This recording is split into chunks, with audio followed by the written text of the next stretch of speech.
Boa noite, irmãos. A paz do Senhor Jesus. Louvado seja o Senhor. Alegria a gente poder se reencontrar, né? Segunda vez neste domingo, onde nós estamos aqui transmitindo online o nosso culto. E permanecemos, a Igreja Presbiteriana do Pichincha, em isolamento social. O Conselho da Igreja decidiu estender ao longo do mês de setembro ainda os nossos serviços apenas por meio da internet. E ao final do mês, na virada de setembro para outubro, o Conselho se reunirá para reavaliar as condições e a situação conforme elas forem evoluindo aqui na cidade do Rio de Janeiro.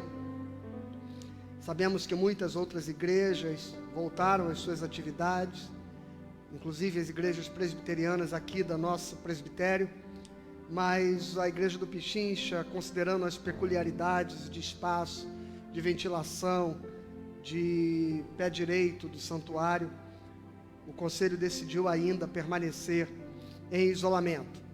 Mas que bom que você pode estar conosco, conectado, para juntos louvarmos ao Senhor. Outra coisa que foi decidida na reunião do Conselho, na última quinta-feira, é que nós estaremos publicando o edital de convocação de Assembleia Extraordinária para eleição pastoral e eleição de presbítero. E isso se dará no mês de novembro, as eleições.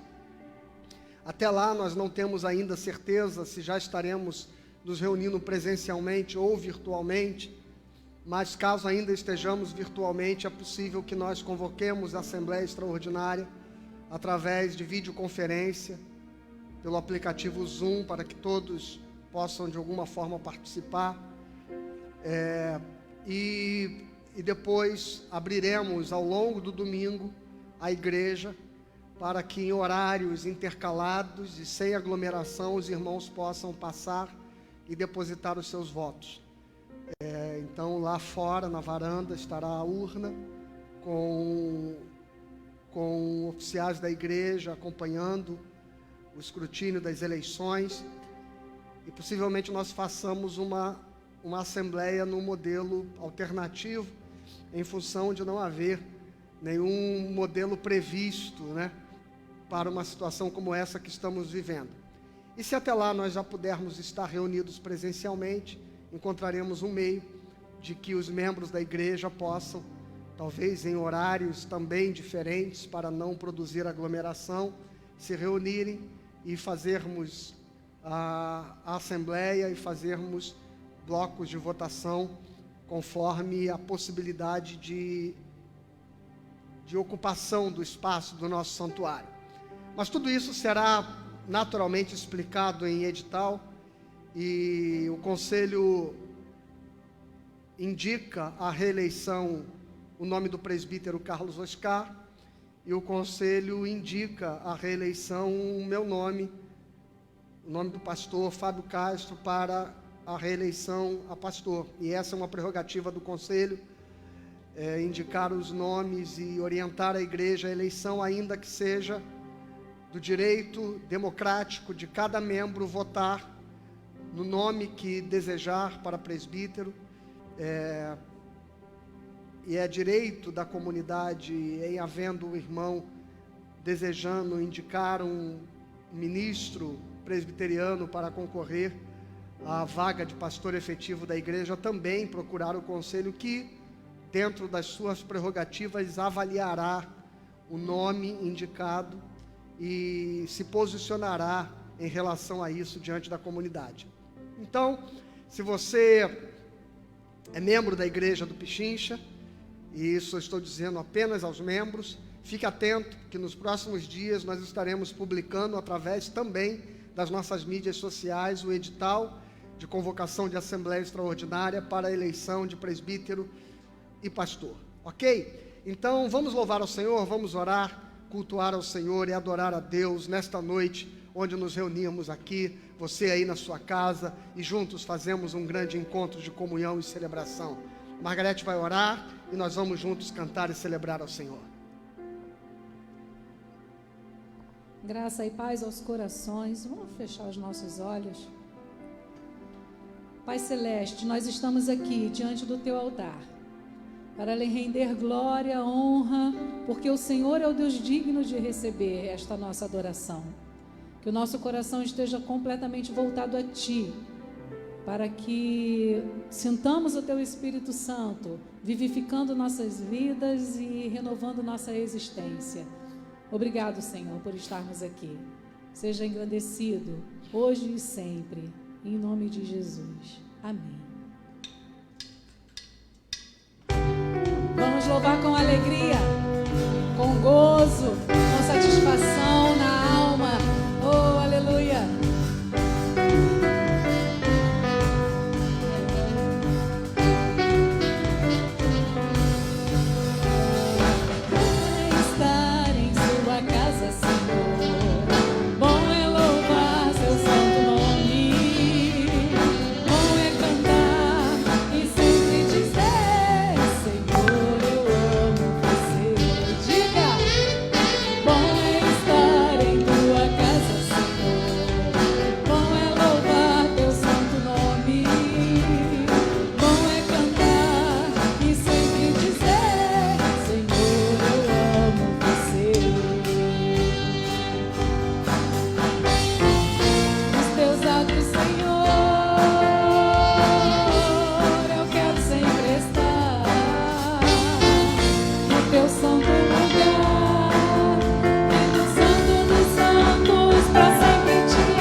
Porque a alegria que entra no nosso ser, no nosso coração, ela é provinda do Senhor Jesus. Ele é o dono da alegria.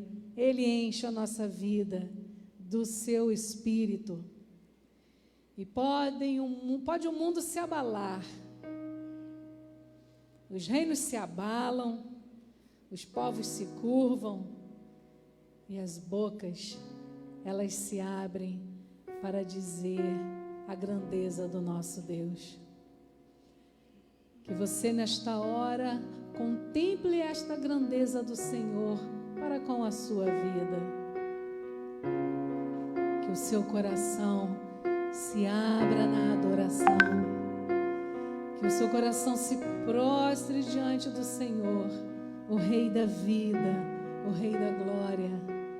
E que todo o seu ser esteja repleto da presença maravilhosa desse ser tão grandioso que é o nosso Deus, Criador dos céus e da terra, poderoso Senhor. Aleluia.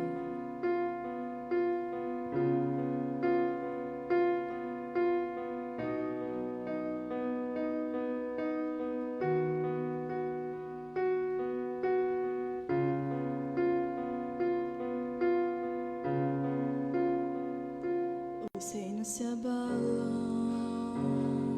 Os povos se curvam, as bocas se abrem, as mãos se levantam para dizer que tu és o Rei, para dizer que tu és o Senhor.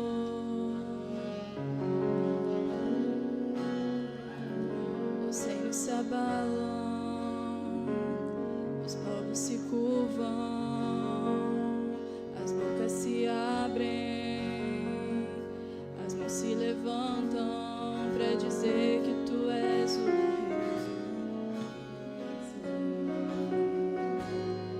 para dizer que tu és o Senhor.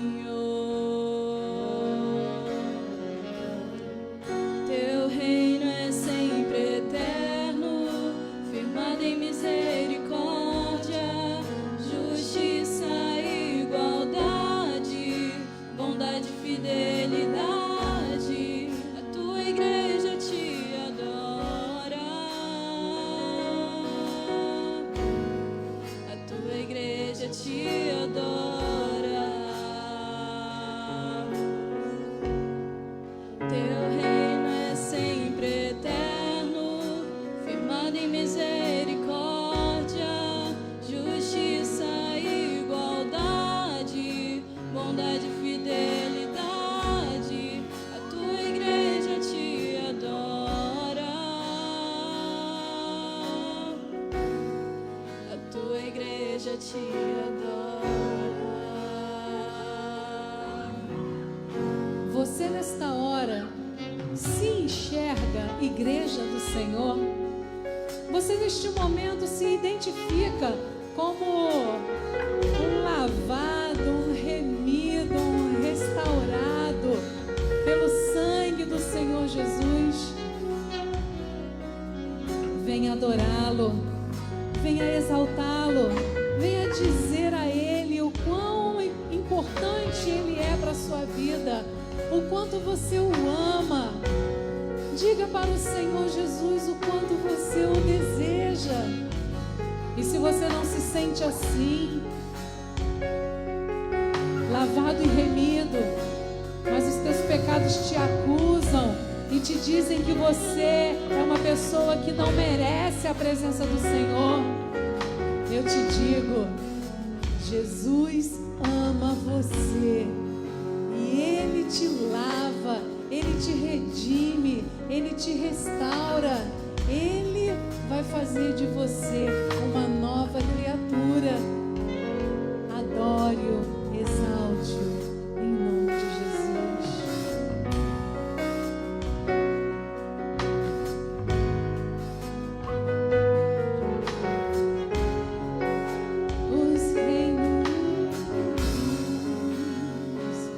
Os reinos se abalam, os povos se curvam, as bocas se abrem.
passamos tantas situações na vida e que nós temos a tendência de olhar para cada dificuldade, para cada fraqueza, para cada tropeço, para cada queda.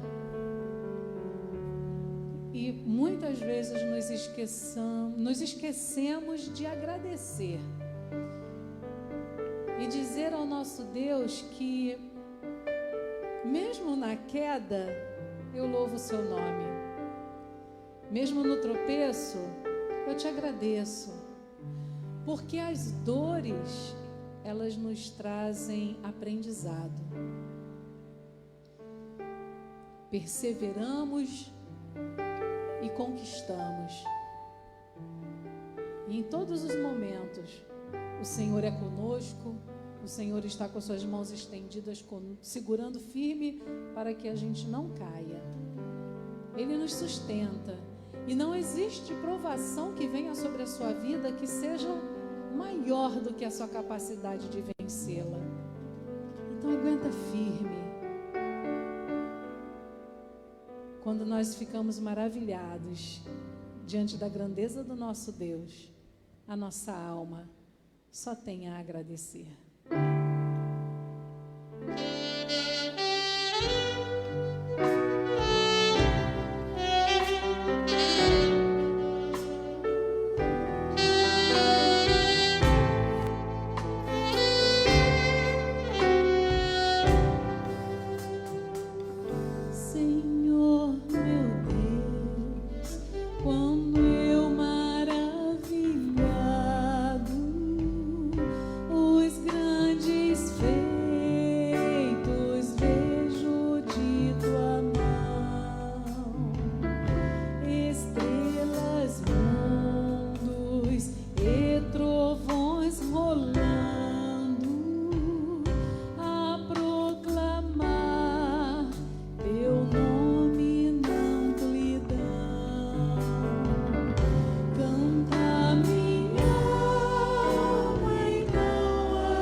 diante da presença desse Deus maravilhoso.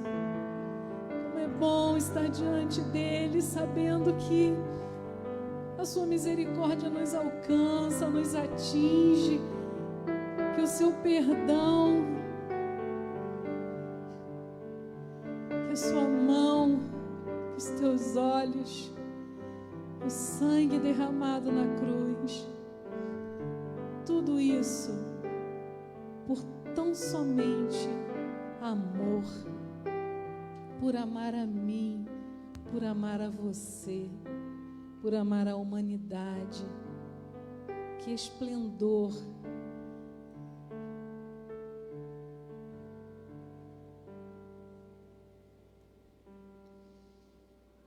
Não existe, irmãos, nada que eu possa oferecer a Deus que vá retribuir ao que Ele fez por nós. Não existe nada que eu possa dar, porque tudo que eu tenho é Ele que me deu, tudo que eu sou é Ele quem fez em mim. A cada dia eu vou me aperfeiçoando, porque o que eu quero é chegar a esse dia de glória, onde eu o verei face a face, contemplarei o seu rosto, e Ele me tomará pela mão e me dirá: vem, vem filha, vem bendita do meu Pai. Eis aqui o que tudo foi conquistado para você.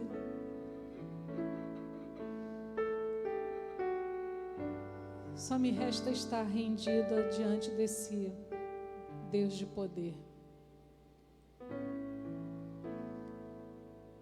E eu dou a Ele a minha vida, eu ofereço a Ele a minha família, eu ofereço a Ele a minha casa, o meu carro, tudo que eu digo que é meu, mas na verdade nada me pertence. E eu faço assim também com a oferta, com o dízimo. Devolvo no seu altar tudo que Ele me deu. Se você tem esta compreensão, faça também.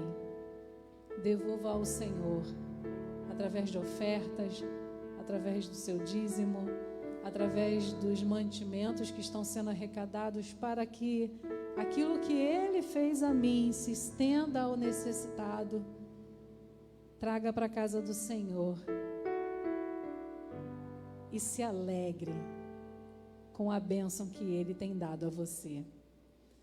Vamos nos regozijar no Senhor com júbilo, com cânticos, com dança, com saltério, com harpas, com tudo aquilo que nós temos e somos. Vamos nos alegrar no Senhor.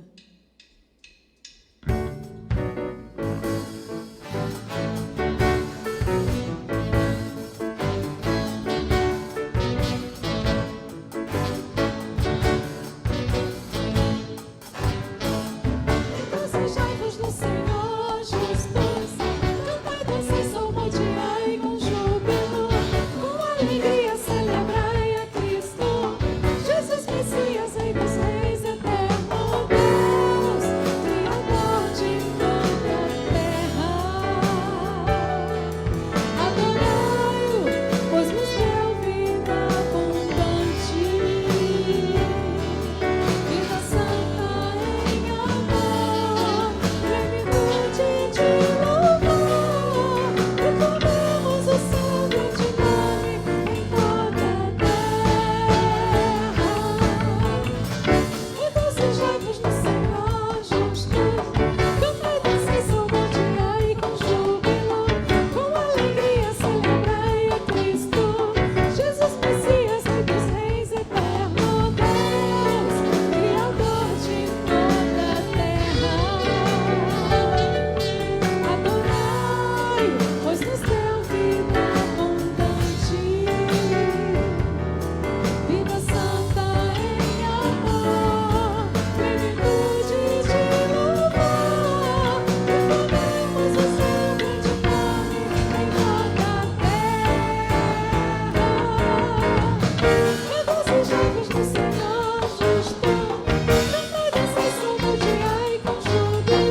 Alegrai-vos no Senhor, regozijai-vos nele.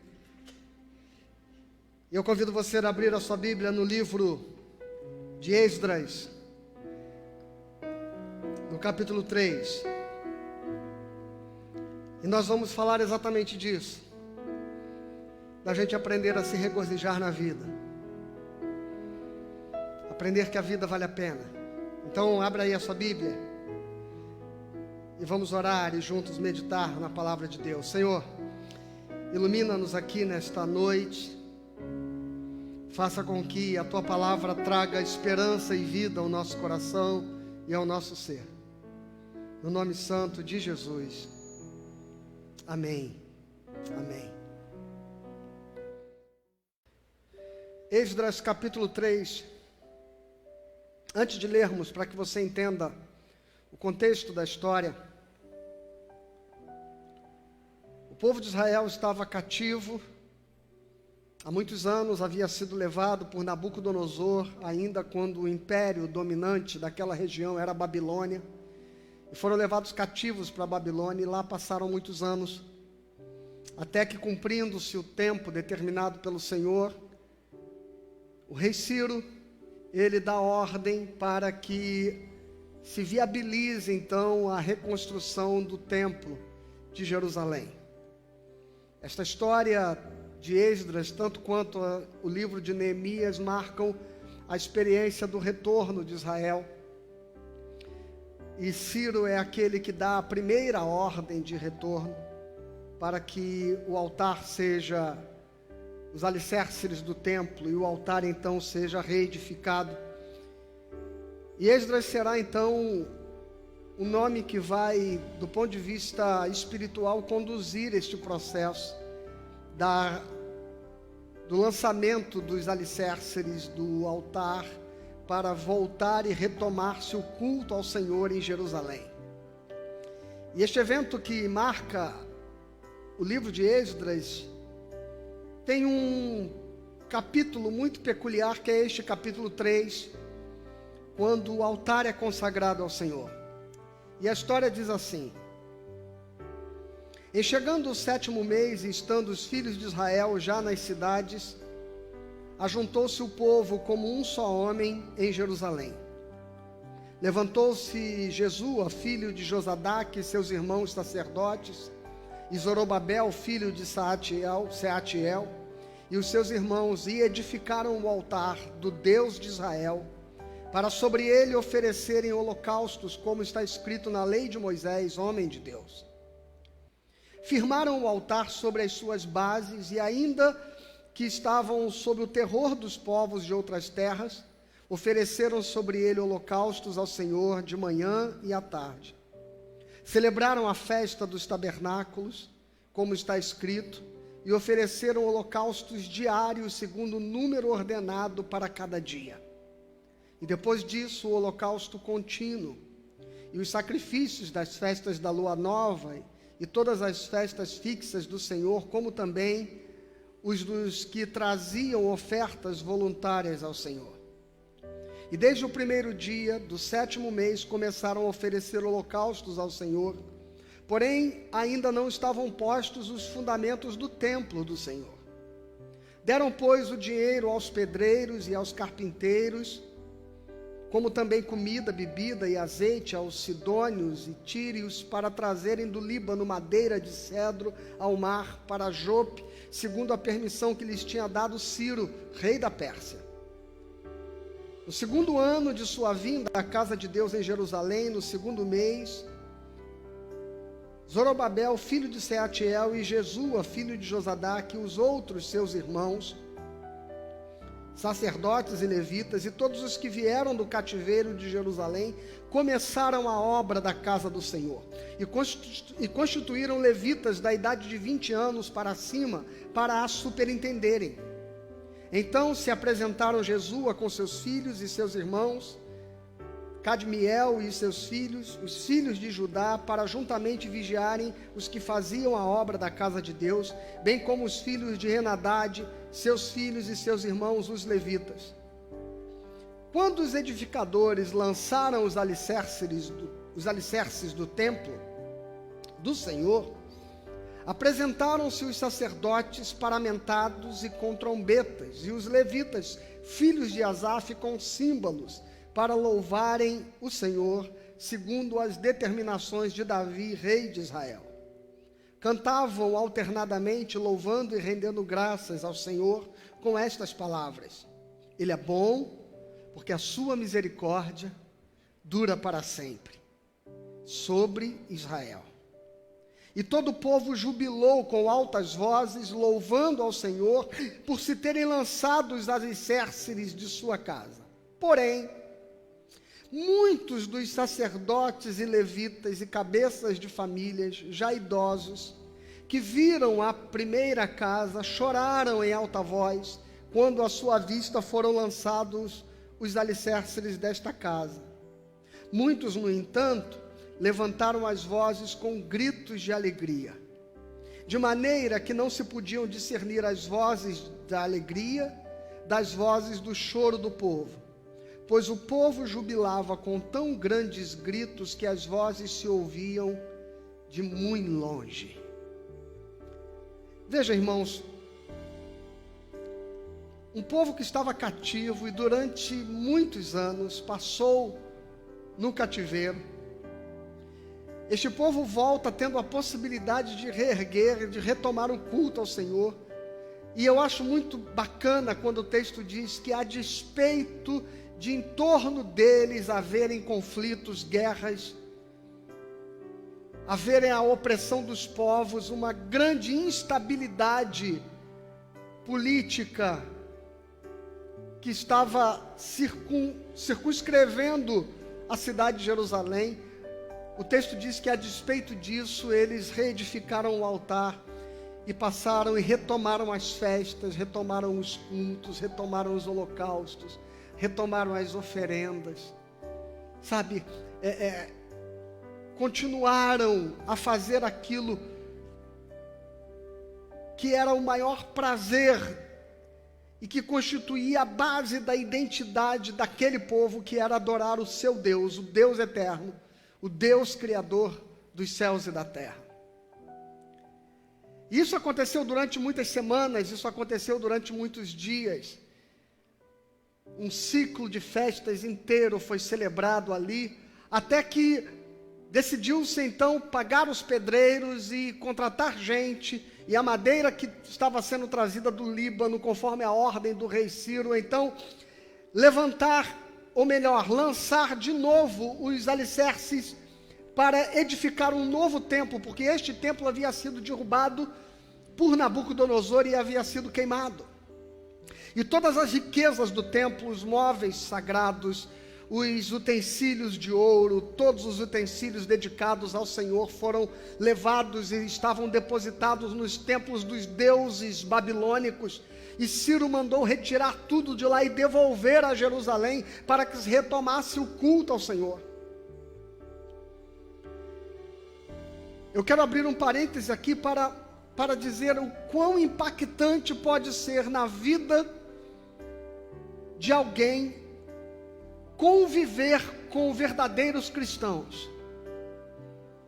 Eu sempre me perguntei o que leva um rei de um império dominante, do maior império da terra naquele momento, os persas, o que leva Ciro a desejar devolver as riquezas, o tesouro, os objetos sagrados, e patrocinar, não só com suas ordens, mas com os seus exércitos e com os povos sobre quem dominava, pedindo para que providenciassem recursos para que o povo de Israel pudesse reconstruir o seu templo.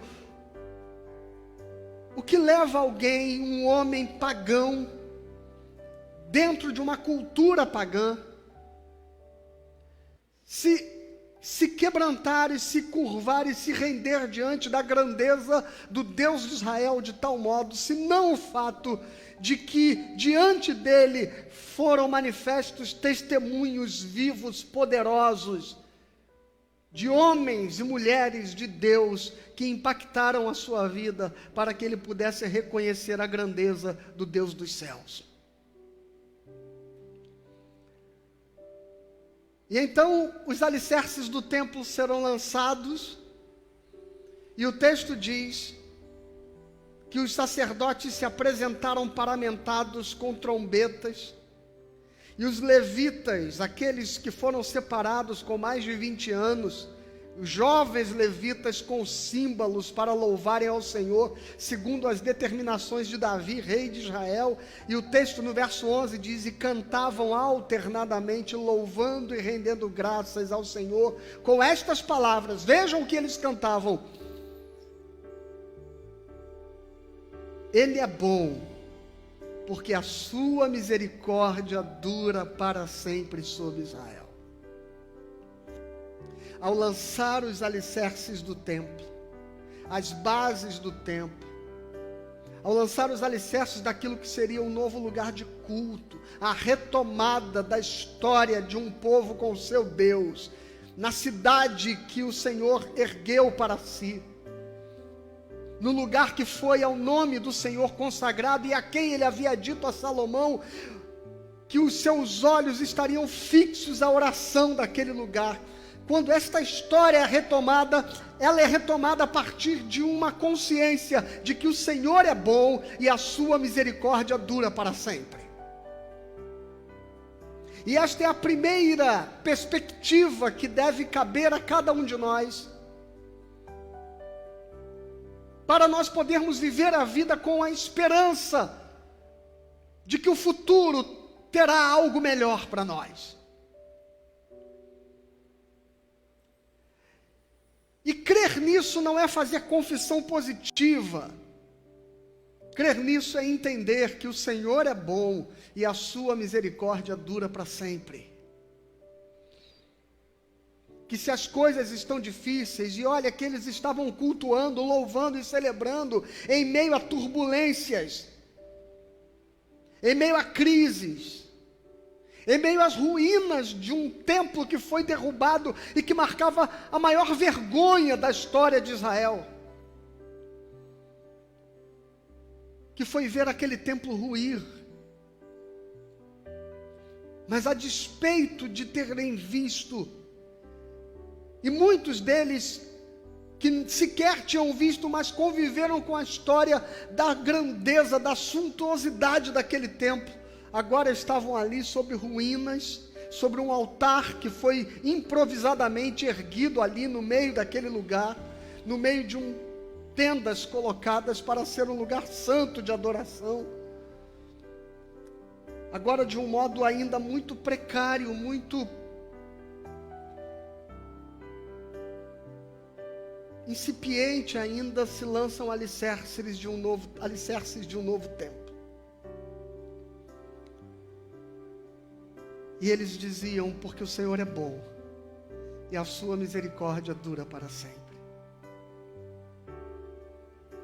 Você precisa lançar as bases para recomeçar a sua história. Você precisa se erguer das suas quedas. Você precisa levantar dos tombos que você levou da vida. Você precisa arrastar as pedras das ruínas, tirar a poeira dessa história e lançar novos alicerces para o futuro que você precisa viver com Deus. Você precisa retomar o seu relacionamento com Deus. Você precisa voltar a ter alegria e prazer em adorá-lo. Você precisa reconstruir o altar e dedicar sobre ele as ofertas do seu culto, da adoração da sua vida. Você precisa vestir de novo as vestes santas que um dia você se orgulhou de vestir,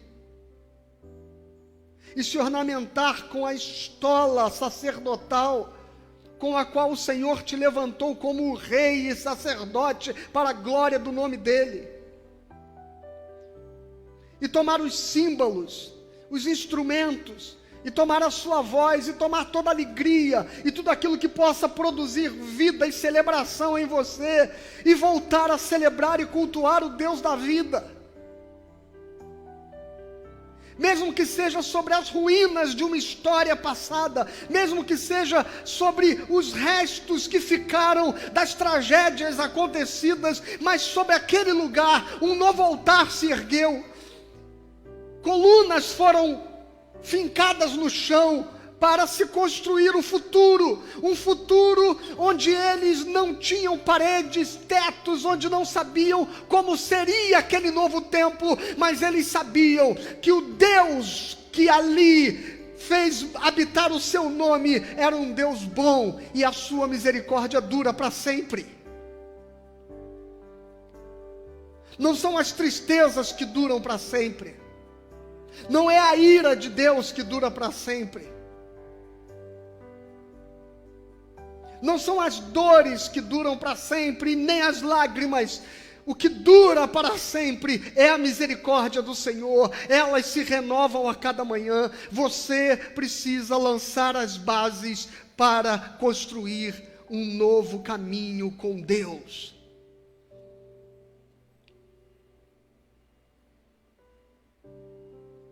E reconstruir a sua vida.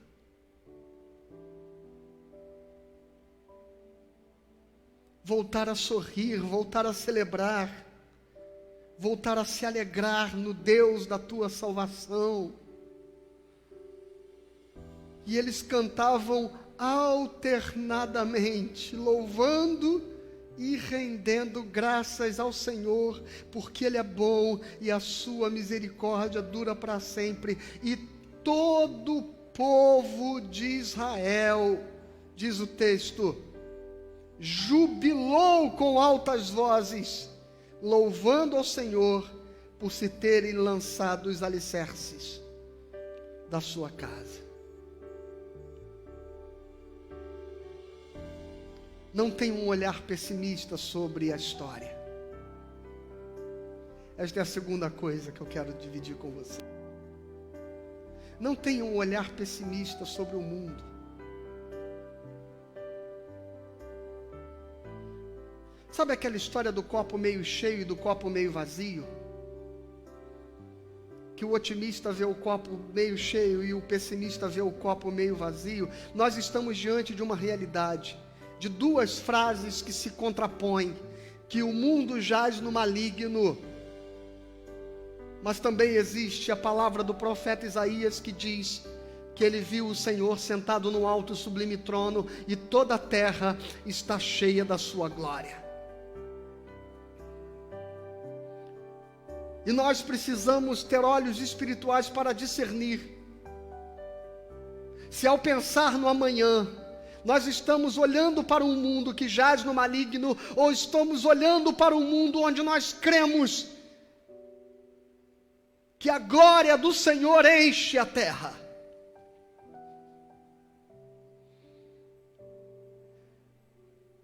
Diante daquela cena, surgiu um grande contraste. No versículo 12 diz: porém, muitos dos sacerdotes e levitas e cabeças de família já idosos, que viram a primeira casa, choraram em alta voz, quando à sua vista foram lançados os alicerces desta casa. Mas muitos, no entanto, se levantaram e levantaram as vozes com gritos de alegria. Então aqui você tem dois modos de enxergar aquele momento, aquele lugar e aquela circunstância. Uns com júbilo glorificavam ao Senhor, porque ali estava começando uma nova história sob as ruínas de um velho templo que caiu. E outros estavam chorando e lamentando,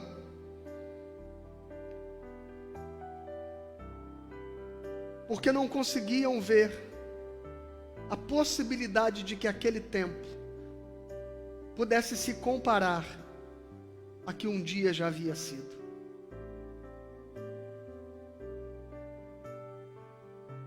olhando as cidades em ruínas, eles encontraram mais motivos para lamentar e para chorar do que motivos para celebrar. Não tenha um olhar pessimista.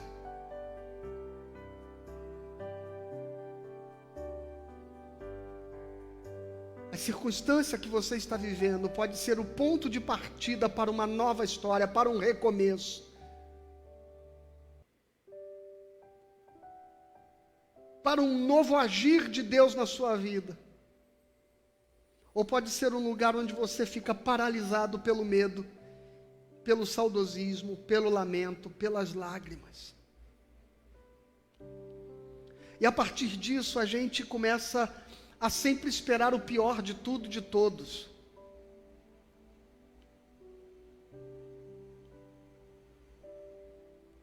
E a gente não consegue perceber que as trevas, elas militam contra nós. Mas que o Deus que rege o universo milita ao nosso favor.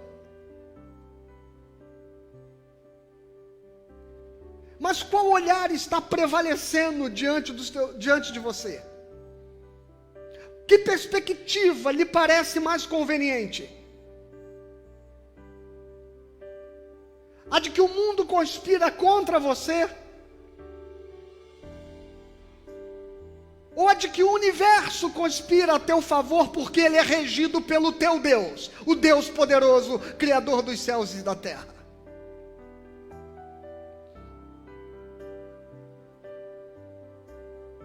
O que você pode esperar de um rei persa?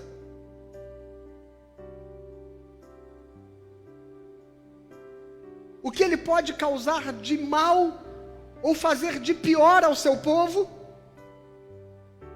Ou ele se tornar um instrumento nas mãos do teu Deus para abençoar a sua vida?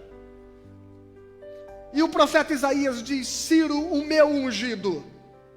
Porque Deus usa quem quer, como quer e do modo como quer para abençoar o seu povo. Porque ainda que as trevas militem contra nós, maior é o que está em nós do que aquilo que está no mundo. O Deus do universo conspira ao nosso favor.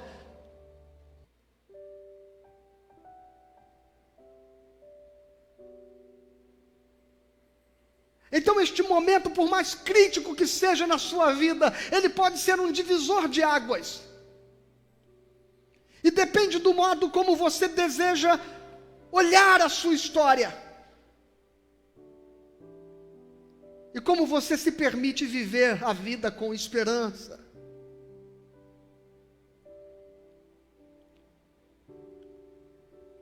Eu às vezes me decepciono e me frustro muito. Porque eu sempre espero o melhor das pessoas. Eu sempre tento enxergá-las numa perspectiva positiva. E às vezes até existem vozes que ficam dizendo no meu ouvido: olha, cuidado, fulano.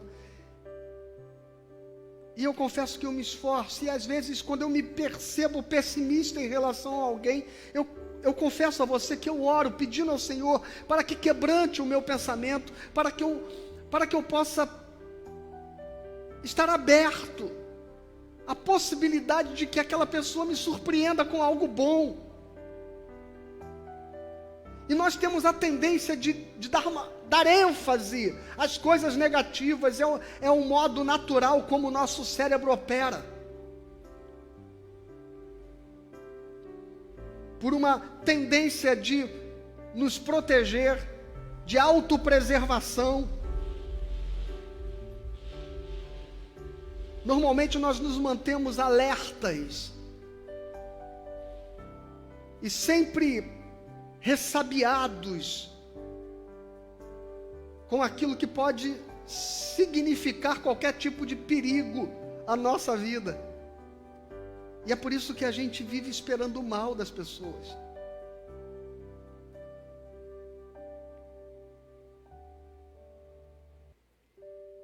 Mas e se a pessoa for má?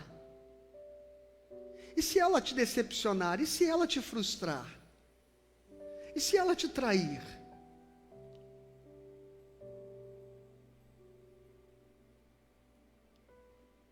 Faz parte da vida.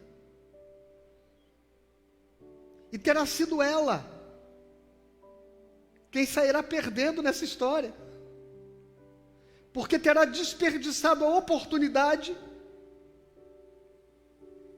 que você ofereceu a ela de que ela pudesse fazer algo de bom, de que ela pudesse revelar o melhor que tem em si. E você, ao contrário, terá cumprido o seu papel de ter sido um instrumento de Deus para que ela tivesse a oportunidade de florescer, de desabrochar, de encontrar-se de um modo positivo, de um modo bondoso.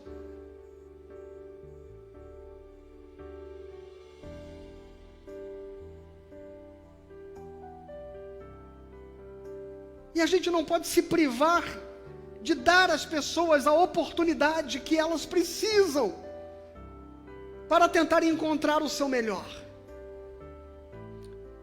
E nem podemos nos martirizar de nos culpar se elas nos frustraram ou nos decepcionaram.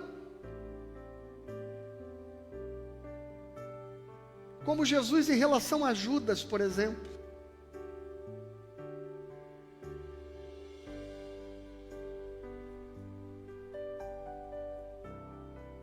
O que fizeste, meu amigo? Até o último instante, até o último segundo, até o nosso último encontro, horas atrás, eu peguei o pão e coloquei com você dentro do pote, te oferecendo a oportunidade de fazer um concerto comigo, de desaguar as inquietações do teu coração, de revelar quais eram as tuas mágoas, quais eram as tuas decepções, mas você escolheu o caminho da traição.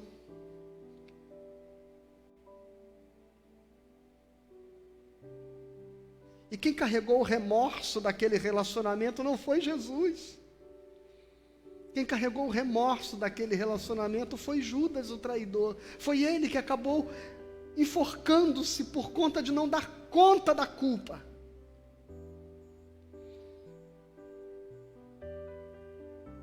O nosso papel é termos um olhar positivo, é sermos portas de graça para onde as pessoas possam acorrer, é sermos oportunidades de nos tornarmos um solo fértil para que as pessoas possam florescer, de dar aos nossos relacionamentos uma chance, de dar às pessoas uma chance de amarem e de serem amadas, e se elas não corresponderem, e se elas nos frustrarem, se elas nos decepcionarem, se a vida nos devolver com amargura aquilo que nós entregamos de bom, problema do mundo e problema daqueles que estão traindo a si mesmos e perdendo-se em si mesmos, mas você caminha com os olhos da esperança de quem tem um olhar positivo sobre a história.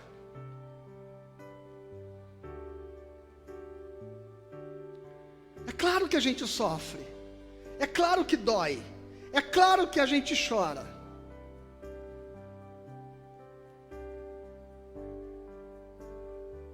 Tem gente que diz assim: eu prefiro não esperar nada das circunstâncias, eu prefiro não esperar nada das pessoas, porque só assim eu não me decepciono. Se vier algo bom, já é ganho.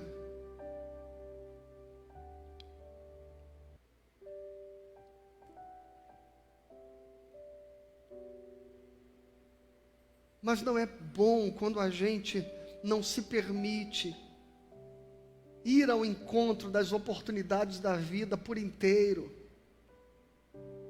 Quando a gente não investe amor, quando a gente não investe energia, quando a gente não investe expectativas sim nas coisas, para que a gente possa celebrar a realização daquilo que conseguimos, daquilo que conquistamos, em vez de simplesmente tratar a vida como um grande lamento, com este olhar pessimista, onde a gente só consegue ver ruínas.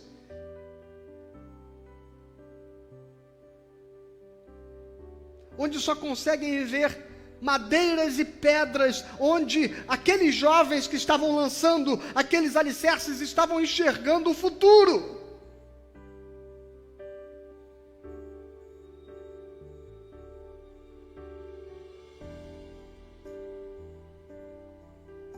E este é um modo diferente da gente olhar a vida.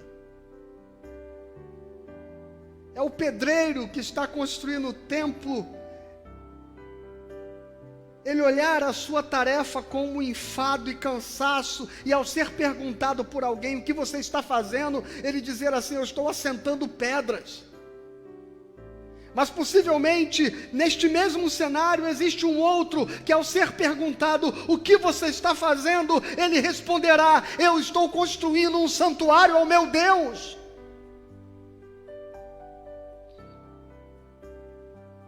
E estas são perspectivas diferentes de olhar a vida. De duas pessoas que estão fazendo a mesma coisa. Mas que para um é o cansativo, exaustivo trabalho de assentar pedras, e para outro é a honrosa tarefa de levantar um templo ao Senhor. A sua vida pode ser um cansativo exercício de sobreviver, ou pode ser uma gloriosa oportunidade de celebrar o Deus que te deu a vida e se alegrar nele todos os dias. Você decide. Você decide.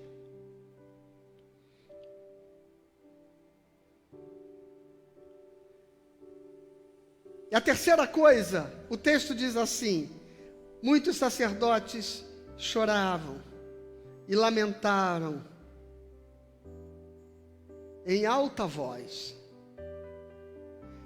Muitos, no entanto, levantaram as vozes com um grito de alegria. Mas olha o que diz o verso 13: de maneira que não se podiam discernir as vozes de alegria das vozes do choro do povo, pois o povo jubilava com tão grandes gritos que as vozes se ouviam de muito longe.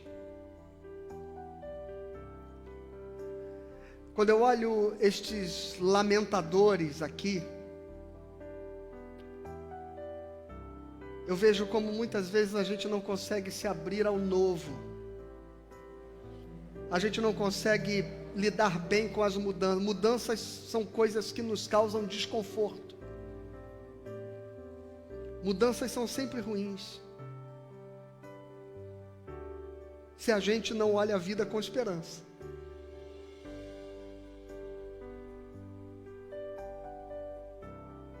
Às vezes, novos começos são desafiadores.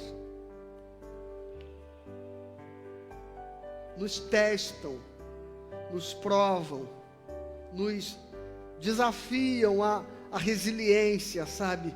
A tenacidade, a flexibilidade, a tolerância. Conhecer novas pessoas, trabalhar num novo lugar.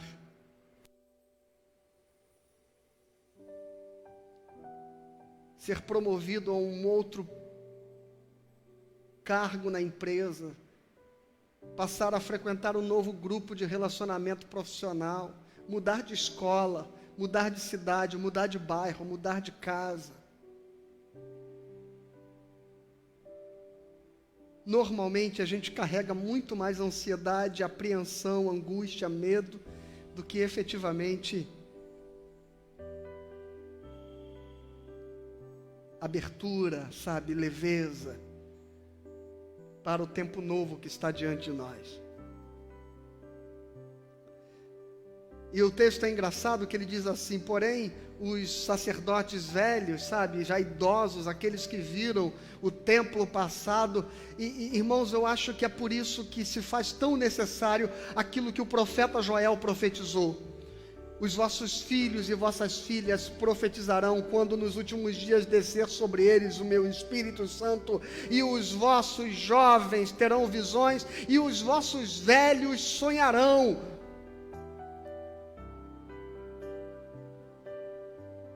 E talvez você não seja velho de idade, talvez você não seja idoso do ponto de vista de quantos aniversários você já fez, mas talvez você, mesmo sendo jovem, seja alguém que esteja preso às coisas do passado, como se aquele tempo tivesse sido o único tempo e tivesse sido a sua única possibilidade de ser feliz, e que de agora em diante parece que a sua vida será só desgosto. Mas o texto do profeta Joel diz: o Espírito descerá sobre você, e os jovens terão visões, e os velhos sonharão. Porque o Espírito Santo tem o poder de nos dar uma perspectiva de futuro, de acreditar que vale a pena. E às vezes a gente é tão saudosista, que o pessoal da minha geração, quando viu a geração seguinte nascer e dizer assim: pô, aí, Jiraya é legal. Aí ele dizia assim: é porque você não assistiu o Ultraman. Né? A gente é assim, a gente acha que bom era do nosso tempo. E eu tive uma experiência uma vez que eu quis mostrar para os meus filhos, aqueles programas que eu assistia, que na minha memória, nas minhas lembranças, eram assim, maravilhosos. Olha como era bom. E eu vejo as porcarias que as crianças assistem hoje, eu digo assim: nossa, que desenhos mais ridículos, que desenhos mais ruins. E aí eu fui pegar esses programas, né, Spectrum Man, Ultraman, aquelas coisas que a gente via quando a gente era garoto. Você deve saber disso, eu tenho 45. Mas eu passei uma vergonha enorme, irmãos, porque os programas eram muito toscos. Era tosco demais. E é até difícil eu conjugar o que eu carregava de memória, de lembrança, os sentimentos que eu guardava em relação àquilo que eu assistia na minha infância, com efetivamente o que aquilo era. E então agora, olhando o que aquilo era, eu digo: nossa, mas isso era tosco demais, era bizonho demais, era um negócio assim, na linguagem da molecada de hoje, era um negócio assim muito bugado, irmão, você não faz ideia, né? E assim a gente faz com as nossas lembranças. Sabe, às vezes a gente guarda com um peso afetivo tão grande determinadas experiências, e eu não estou dizendo que isso é ruim, mas pode se tornar uma grande cilada, quando a gente passa a acreditar que nada de novo poderá substituir, ou poderá ser mais importante, ou poderá nos trazer as mesmas experiências de alegria e de felicidade, como aquelas lembranças que a gente perdeu, que ficaram para trás, como as ruínas dos nossos tempos velhos, e aí a gente não consegue celebrar enquanto todos celebram, se alegrar enquanto todos se alegram, se regozijar enquanto todos se regozijam, e a gente faz da vida um lamento.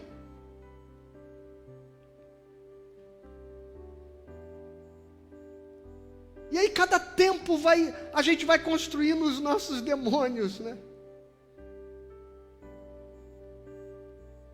E quem era do tempo dos livros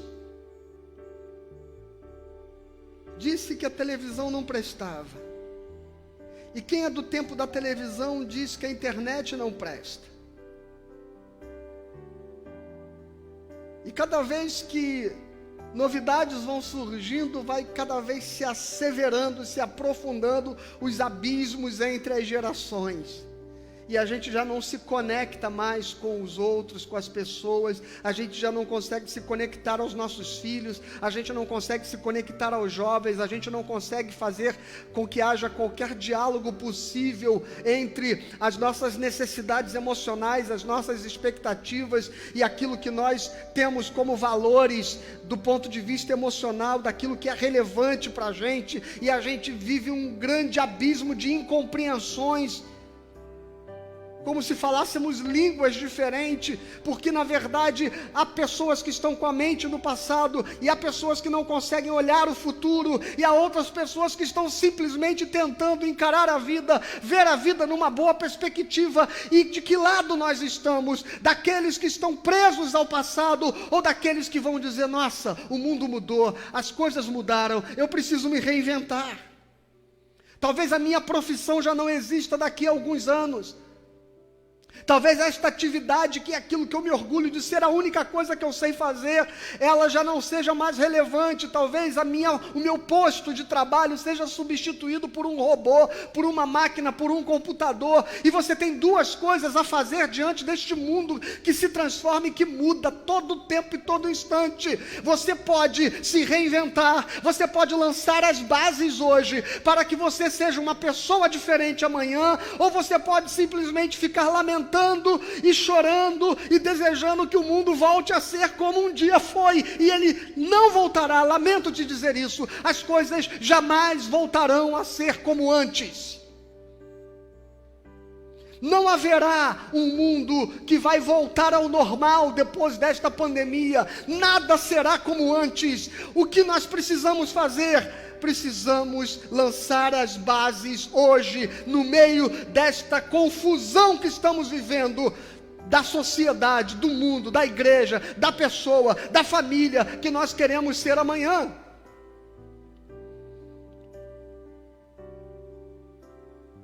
As empresas não serão as mesmas. A empresa que eu trabalho, boa parte das pessoas não voltarão mais aos seus postos de trabalho, nos prédios onde trabalham há 20, 30 anos. Porque esta pandemia nos empurrou para uma realidade de informatização, de tecnologia, de home office, que é irreversível.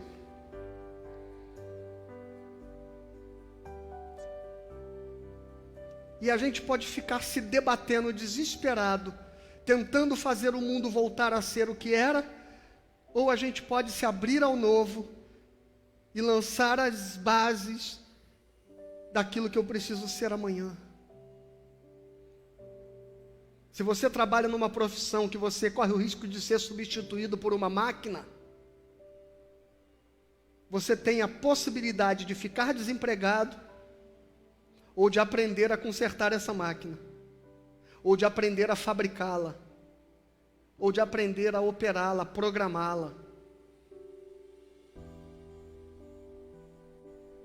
Ou então ficar brigando para que o nosso estilo de vida seja preservado. O que você escolhe? O que você decide? Pastor, mas antes era melhor. Deixa eu dizer uma coisa para você. O livro de Eclesiastes diz: não digam que as coisas passadas, que os tempos passados eram melhores, porque isso não seria sábio. Porque você está subestimando a bondade e a misericórdia do teu Deus e aquilo que Ele deseja fazer na sua vida. Você está ignorando o fato de que Deus tem planos para você. Você está ignorando a promessa que Deus diz: eu sei que pensamentos que tenho a vosso respeito, pensamentos de bem e não de mal, para vos dar um futuro e uma esperança. Quando a gente vive preso ao passado, nós estamos ignorando o fato de que o Senhor é bom e a sua misericórdia dura para sempre, e que há algo bom de Deus preparado para você no amanhã. E enquanto aqueles sacerdotes choravam com o saudosismo do templo antigo, o Senhor estava declarando que a glória da segunda casa seria maior do que a da primeira. O que não significa que ela seria mais bonita, o que não significa que ela seria tão grande, o que não significa que ela teria a mesma arquitetura, o mesmo estilo, os mesmos ornamentos tão gloriosos como tinha o antigo templo de Salomão. Só significa que aquilo que Deus estava desejando fazer no novo tempo que estava caminhando com o seu povo seria maior e mais glorioso de tudo que eles já tinham visto.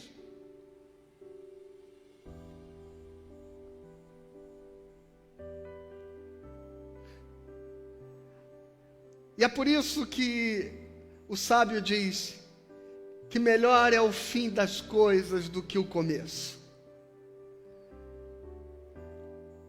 Então deixa eu falar a você a respeito do futuro. O primeiro Adão, ele fracassou, pecou e caiu. Mas o segundo Adão, que foi Cristo, foi perfeito e triunfou sobre pecado e foi santo até o fim. A primeira terra prometida, ela era terrena, temporal, passageira, cheia de obstáculos e cheia de conflitos desafiadores.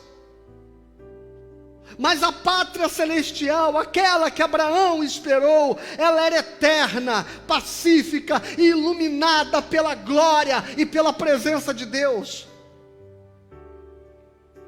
A primeira aliança foi feita e foi marcada pelo sangue de animais. Ela era imperfeita, ela era ineficaz, ela era transitória. No entanto, a segunda aliança, a nova aliança, foi feita pelo sangue do Cordeiro de Deus, do Filho de Deus, e ela é eterna, poderosa e infalível. Aleluia! O primeiro templo era lindo, majestoso, rico, magnífico, reluzente, mas Deus não habita em templos feitos por mãos de homens. O segundo templo, ele é vivo, santo, espiritual, verdadeiro, e ele fez com as suas próprias mãos para soprar nele o seu espírito e fazer nele morada, e este templo é o seu coração, a sua vida. Aqueles que celebravam, eles talvez soubessem que Deus não habita entre pedras e paredes feitas por mãos humanas, mas o templo verdadeiro de Deus é aquele em cujos corações ele habita e faz com que a sua presença se renove dia após dia. O seu passado pode ter tido lindas e gloriosas experiências, você pode ter sido muito feliz, você pode ter amado amores dos quais você não consegue se desvencilhar e que não consegue esquecer, ou talvez o contrário, ou talvez o teu passado tenha sido frustrante, negativo, traumático, doloroso, e você não consegue dar ao seu coração nenhuma perspectiva de futuro. Mas seja qual for a saudade ou o medo que você carrega, eu quero dizer a você que a glória da última casa será maior do que a da primeira. Dê uma chance ao amor de Deus na sua vida, dê uma chance à obra que o Espírito Santo pode fazer em você, na tua casa e na tua família. Dê uma chance a Jesus Cristo para que Ele faça você nascer de novo e fazer de você nova criatura, porque o Senhor encherá a sua vida da sua glória, e o futuro será o que eu fizer dele, pela força que Deus colocará nas minhas mãos. Esse será o futuro. Não importa o que o mundo trará para mim, importa que o que vier diante das mãos do meu Senhor serão para o meu bem. Dê uma chance à vida. Viva a sua vida com esperança. E o texto termina dizendo que de longe não se distinguia as vozes de quem chorava e de quem jubilava.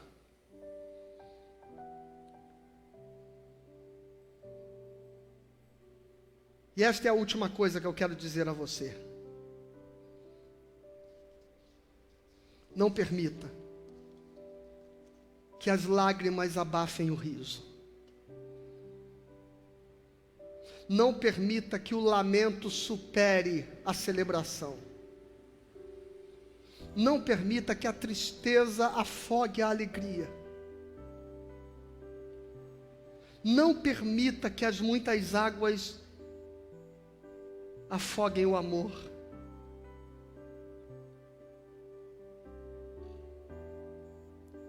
Tenha um olhar positivo sobre a vida. Pegue as ruínas hoje da tua história e lance as bases, os alicerces daquilo que de novo Deus deseja fazer na sua vida. E que Ele te abençoe e te guarde, no nome de Jesus. Pai, restaura, reconstrói, edifica agora uma nova vida, uma nova história. Dê ao teu filho e à tua filha uma nova esperança.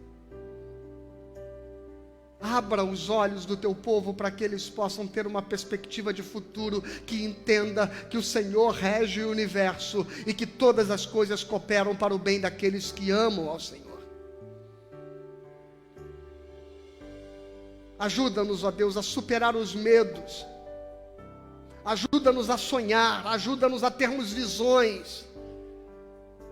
Ajuda-nos a acreditar, ó Deus. Ajuda-nos a esperar o melhor do mundo e das pessoas. Porque este mundo que jaz no maligno não pertence ao maligno. Este mundo que jaz no maligno pertence a Ti. E toda a terra está cheia da Tua glória.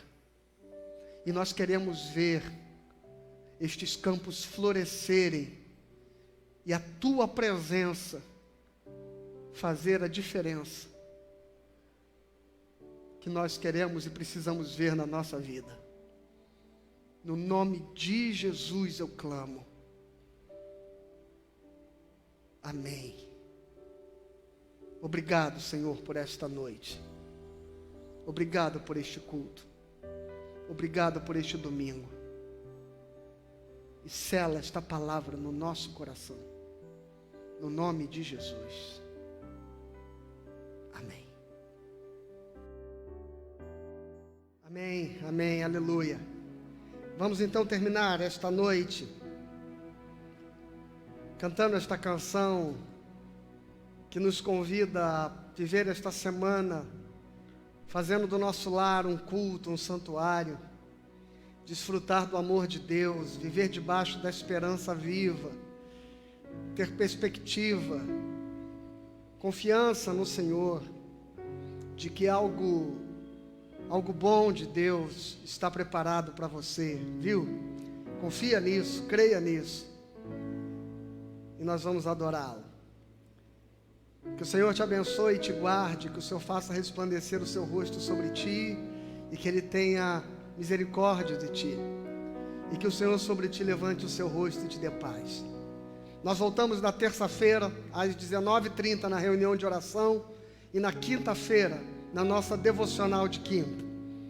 E a palavra de quinta-feira vai estar bem bacana, viu? Espero você, para que a gente possa estar junto. E terça nós estaremos, como sempre, refletindo nas Escrituras e intercedendo uns pelos outros em oração. Uma boa semana, na paz de Cristo Jesus. Amém.